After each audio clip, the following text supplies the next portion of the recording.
Growing up, it was made known that my cousins were favored by my grandparents, my aunties, and my uncles. For example, they would be handed individual Christmas presents in front of my brother and we would receive nothing. I also remember going to my grandma's house, and she would take out fancy sippy cups for my cousins, but for my brother and I, we would receive plastic disposable cups.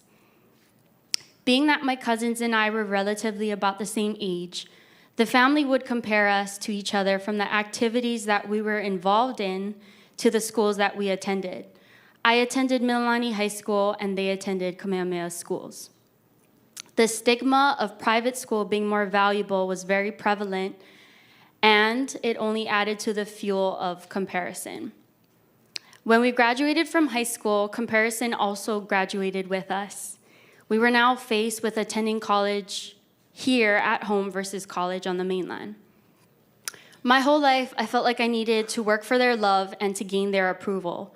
My whole life, I felt like it wasn't enough to be myself and involved in the things that I was in. In essence, I really never felt like I belonged in my own family. When I became a born-again believer, God directed me to love my family, despite the hurt that didn't resolve. Out of my disobedience, I ran just as Jonah did.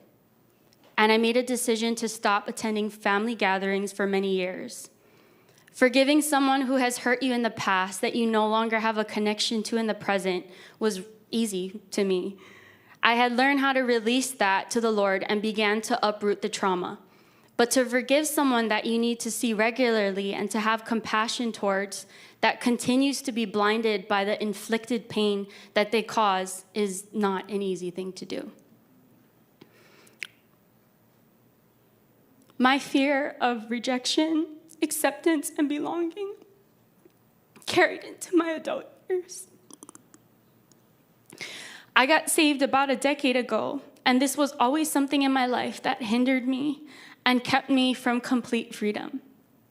So enough became enough, and I knew that it was up to me to make a difference and to contend for unity in my family, to break the change that held me down, and to also break the generational curses that would bleed into generations that follow me. I made a decision before the Lord to let go of the childhood hurt and to forgive the people that have hurt me, to uproot all of the pain and resentment that I had in my heart for so many years.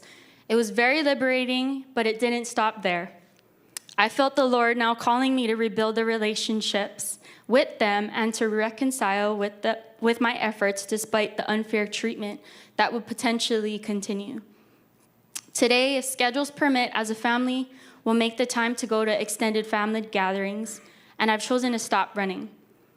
After every gathering, time and time again, I would feel my heart get lighter and my feet would get lighter too, because I used to have to drag myself to these things, and I would feel anxiety before I knew that I had to see them, but no longer. I've never felt more freed in my entire life. I began to see the fruit from my continuous effort to nurture the soil of reestablishing the relationships in my family. And as you know, Cade was born towards the ending of last year. My cousin, who's months younger than me, had a baby at the beginning of this year. What could have easily turned into a comparison of motherhood and children became an opportunity for my cousin and I to bond instead. We're creating second chances together. We message back and forth about once a week, encouraging each other as new moms.